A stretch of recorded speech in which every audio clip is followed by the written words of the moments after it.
말씀 제목 한번 따라하겠습니다. 열매를 맺지 못하면. 오늘 말씀 제목은 열매에 관한 말씀입니다. 어제는 회개하지 아니하면 이러면서 회개하지 않으면 망한다라는 말씀을 이렇게 드렸는데, 오늘은 포도원에 심은 무화과 나무에 관한 말씀입니다. 나무는 크게 세 종류가 있습니다. 첫째는 관상수, 사람들의 눈으로 보고 즐거움을 주는 관상수가 있고, 그 다음에 제목이 있습니다. 제목, 나무 자체를 쓰기 위해서 키우는 제목이 있고, 세 번째는 과목이라고 하는 게 있습니다. 그래서 나무는 이렇게 세 종류가 있어요. 우리 교회도 이렇게 올라오다 보면 관상수가 이렇게 몇 그루 있는데, 관상수는 아무리 오래 키워도 제목이 될 수가 없어요. 그냥 관상수입니다. 사람들에게 그냥 보는 것으로 즐거움을 주고 이제 그만두는 거. 그 다음에 나무를 크게 키워서 집을 짓는데 제목으로 쓰는 나무도 있고, 그 다음에는 열매를 이렇게 주는 사과나무, 배나무 등등 해서 과목이라고 하는 게 있습니다. 무화과 나무는 그 과목에 해당되는 나무입니다. 포도원에다가 무화과 나무를 심은 것이 있더니, 포도원에 아마 포도를 뽑고 무화과 나무를 심었겠죠. 혹은 포도원에다가 포도나무도 있는데 옆에다가 무화과 나무를 심을 수도 있겠고, 어쨌든 이 포도원이라고 명명된 곳에 무화과 나무를 심었다라고 하는 말씀입니다. 무화과 나무의 우리 특징을 좀 더 우리가 알아야 되는데, 저도 사실 제주도에 성지 식물 박물원이라고 하는 곳에 다녀오기 전에는 무화과 나무의 속성에 대해서 몰랐어요. 제주도에 가면은 성서에 나오는 모든 식물들을 이렇게 모아놓은 식물 박물관이 있는데, 거기 목사님들이 한 차 내렸더니 식물관 원장이 뛰어나와서 가이드를 해주면서 무화과 나무인데 가서 퀴즈를 냈어요. 퀴즈 마치면은 선물을 드립니다. 손에다가 몇 개 조그만 선물 들고 다니면서 자꾸 뭘 물어봐요. 그리고 마치면은 선물을 주고 그러는데, 무화과 나무인데 가서 역시 마찬가지 퀴즈를 냈습니다. 무화과 나무가 열매를 맺는데, 무화과 나무는 이파리와 동시에 열매가 난다. 혹은 열매만 나중에 난다. 등등 해서 문제. 무화과 나무의 특징은 잎이 나기 시작하면 열매가 나온다는 겁니다. 오늘 본문과 같은 본문은 아니지만, 예수님이 예루살렘에 아침 일찍 이렇게 들어가시다가 시장하셔서 잎이 무성한 무화과 나무를 보시고 열매를 얻으려고 가까이 갔는데 열매가 없어서 예수님이 저주를 합니다. 그랬더니 곧 말라가지고 죽었다라고 한 말씀입니다. 예수님께서 무화과 나무, 잎만 무성한 무화과 나무에게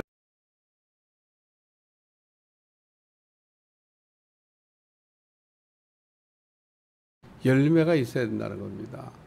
근데 이 예수님이 열매를 찾을 때 이 무화과 나무는 열매가 없어서 저주를 받았다, 그런 얘기입니다.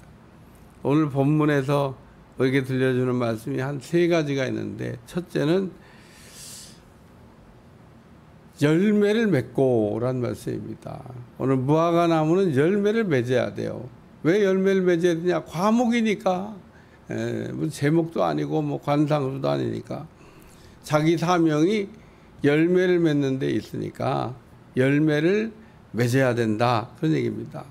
열매를 맺는 관상수가 열매가 없으면 그러면 안 되는 거죠. 오늘 이 무화과 나무의 비유에 관한 말씀은 예수님이 지금 누구에게 지금 하고 있는 거냐? 뭐 성경에 있는 시간으로 얘기하면 뭐 유대인들에게 한 말씀이지만은 오늘날로 얘기하면 이 말씀을 듣고 있는 우리에게 하시는 말씀이라는 겁니다. 그러니까 우리는 관상수냐, 제목이냐, 과목이냐? 과목이에요, 과목. 우리는 무화과나무 같은 사람이라는 겁니다. 무화과나무에 대한 말씀을 비유로 지금 하고 있으니까 무화과나무하고 나하고 무슨 상관이 있는데 오늘 우리가 과목이라는 거예요. 그러니까 과목이니까 반드시 우리는 열매를 맺어야 된다. 그런 얘기입니다. 마태복음 3장 8절에 오면 회개에 합당한 열매를 맺고 이런 말씀이 있습니다. 회개에 합당한 열매를 맺고 오늘 위에 보면 회개하지 아니하면 다 망한다 그러시고 예수님이 무화과나무의 비유를 얘기했는데 너희는 그 과목인데 어떤 열매가 있어야 되냐? 회개에 합당한 열매를 맺어야 된다. 뭐 그 얘기를 지금 하고 있는 겁니다. 오늘 회개에 합당한 열매가 없으면 그럼 뭐 열매가 안 맺는 거죠. 오늘 회개에 합당한 열매라고 하는 게 우리가 회개라는 말을 생각할 때 깨끗하게 한다 뭐 이렇게 생각하시면 아주 쉬운 겁니다. 뭐 원죄든 자범죄든 뭐 우리가 다 이게 깨끗하게 하는 거 그게 회개입니다. 그래서 회개에 합당한 열매를 맺고 우리 무화과나무는 회개의 열매가 있어야 돼요. 회개의 열매가 없으면 요한복음 15장에는 그 포도나무에 붙어있는 가지같이 되는 거죠. 포도나무에 붙어있는 가지가 그 열매를 맺지 못하면 포도나무 주인이 전지를 한다고 되어 있는데 그러면 어떻게 하면은 열매가 맺어? 깨끗하면 떨어지지 않고 붙는다는 겁니다. 왜 떨어지냐? 붙어 있어야 열매를 맺는데 이게 붙으려고 막 해도 안 붙어. 그러니까 우리가 하나님과 관계 회복이 되면 저절로 열매가 맺는데 하나님과 관계 회복은 뭐 말로 하나요. 예? 말로다가 내가 관계 회복을 해야지 뭐 아유 하나님하고 난 좋은 관계로 맺고 살고 싶어 뭐 그런다고 좋은 관계가 되는 게 아니다 그런 얘기입니다. 우리가 좋은 하나님하고 우리가 연합해서 포도나무에 붙어있는 가지처럼 절로 과실을 맺기 위해서는 깨끗하게 해야 된다고 말씀하고 있습니다. 요한복음 15장 한번 찾으세요. 그렇게 돼 있나 안 돼 있나 뭐 1절서부터 그 4절까지 말씀을 읽겠습니다. 시작. 나는 참 포도나무여 내 아버지는 농부라. 무릇 내게 붙어 있어 열매를 맺지 아니한 가지는 아버지께서 그것을 제하여 버리시고 무릇 열매를 맺는 가지는 더 열매를 맺게 하려 해 그것을 깨끗하게 하시느니라. 너희는 내가 일러준 말로 이미 깨끗해졌으니 내 안에 거하라. 나도 너희 안에 거하리라. 가지가 포도나무에 붙어 있지 아니하면 스스로 열매를 맺을 수 없음같이 너희도 내 안에 있지 아니하면 그러하리라. 말씀을 읽다가 그 예수님께서 강조해야 하시는 말씀이 뭐냐면 열매를 맺으려면 깨끗해야 된다라는 얘기를 말씀하고 있습니다. 열매가 왜 안 맺냐? 무슨 뭐 포도나무에 붙어있는 가지가 몸부림을 쳐야 열매가 맺혀지는 게 아니고 포도나무의 가지는 그냥 포도나무에 붙어있기만 하면 열매를 맺는다는 겁니다. 떨어지지만 않으면 돼요. 떨어지지만. 오늘 그래서 떨어지지 않는 비법이 뭐냐? 뭐 비법도 아니지만 떨어지지 않는 비밀이 뭐냐? 깨끗하게 하는 거라는 겁니다. 그게 회개에 합당한 열매를 맺고 회개에 합당한 열매가 없으면 그냥 떨어지게 된다라는 얘기를 지금 말씀하고 있는 겁니다. 그러니까 오늘 우리는 자꾸 깨끗하기를 힘써야 되는데 우리는 깨끗하게 되는 걸 별로 원치 않는지 어쨌든 깨끗하게 하는 거에 별 관심도 없고, 뭐 회개는 뭐 옛날에 했는데 뭐 또 회개하면 맨날 뭐 회개하라고 그냥. 회개가 무엇인지도 잘 모르고 어떻게 회개해야 되는지도 잘 몰라서 열매가 없다. 그러면 이제 못된 나무인 거죠. 열매가 있다. 그럼 좋은 나무인 거죠. 내 자신을 어떻게 분별해요? 열매가 있는지 없는지를 보고, 못된 나무는 못된 열매를, 좋은 나무는 좋은 열매를. 세상을 여러분이 이렇게 눈 뜨고 보면은 못된 열매 맺는 사람들이 있어요. 못된 열매 맺는. 인간도 아니죠, 뭐. 근데 그런 못된 열매를 맺는 사람이 못된 나무이기 때문에 못된 열매를 맺는 거예요. 어떤 또 못된 나무는 또 좋은 열매 맺는 것처럼 포장을 그럴듯하게 해서 어이구 좋은 나무인가 보다. 근데 사람은 속일 수 있어도 하나님은 속일 수가 없어요. 오늘 우리는 니고데모 같은 참 마음이 필요해요. 니고데모는 참 내가 유대인의 관원이고 바리새인이고 또 뭐 랍비고 세상 사람들은 뭐 니고데모 선생님만 같으면은 뭐 부를 기었겠습니다. 그러지만 자기는 갈급해요. 아무것도 부족할 것이 없다고 하는 사람들은 얘기하는데 자기는 아닌데 남이 나를 평가하는 거에 속아가지고 우쭐해서 남들이 잘한다고 그러니까. 근데 사람이 잘한다고 하는 건 별 의미가 없고요. 하나님이 잘한다고 착하고 충성된 종이라고 칭찬을 해야 돼요. 그래서 오늘 우리는 깨끗하면은 열매를 많이 맺을 수 있다. 그래서 붙어 있으라는 얘기를 말씀하고 있는 겁니다.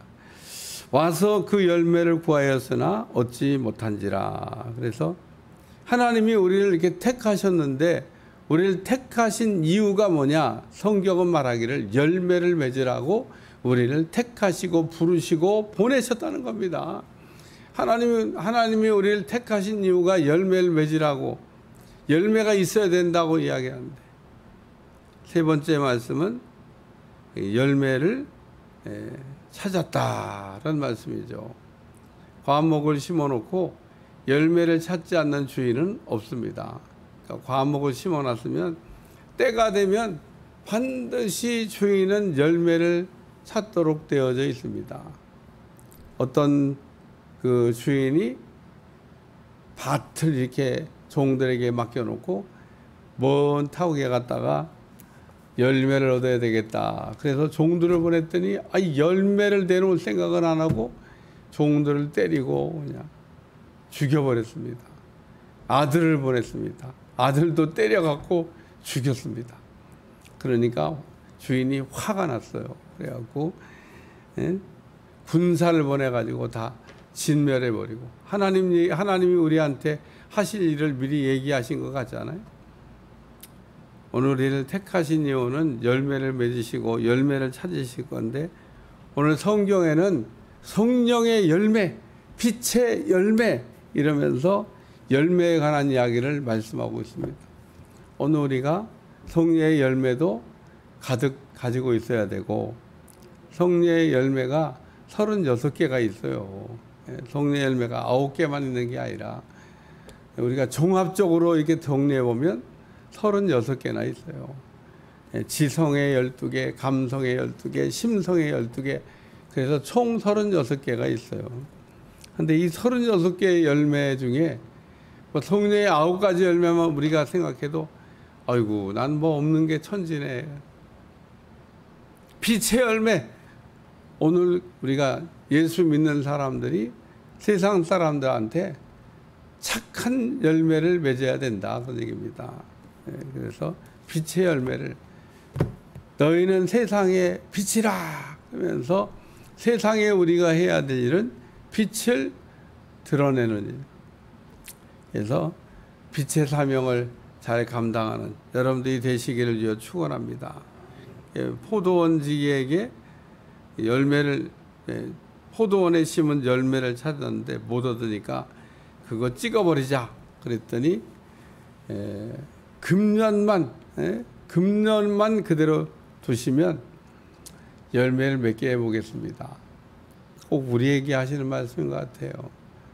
오늘 우리는 살아가면서 늘 착각하는 게 뭐냐면 나는 천년만년 산다. 천년만년 안 살아요. 세월이 훅 하고 지나갑니다. 예. 어제 그냥 초등학교 다닌 것 같은데 언제 학교를 다 졸업하고 언제 또 결혼해가지고 언제 이렇게 살다가 여기까지 왔어요. 그러니까 오늘 우리의 세월이 훅 하고 지나간다는 생각을 하고 때가 얼마 남지 않은 것을 우리가 생각하면서 때를 아끼고 부지런히 하나님이 찾으시는 열매, 하나님이 기뻐하는 열매, 오늘 우리에게 풍성하게 맺을 수 있도록 하시기를 축원합니다. 기도하겠습니다. 하나님, 오늘도 열매를 구하였으나 얻지 못한지라 라는 말씀을 우리가 들으면서 우리에게 열매가 있는지 열매가 있었는지 찾게 도와주시고 풍성한 열매로 하나님을 기쁘시게 할 수 있도록 축복해 주옵소서. 예수님의 이름으로 간절히 기도하옵나이다. 아멘.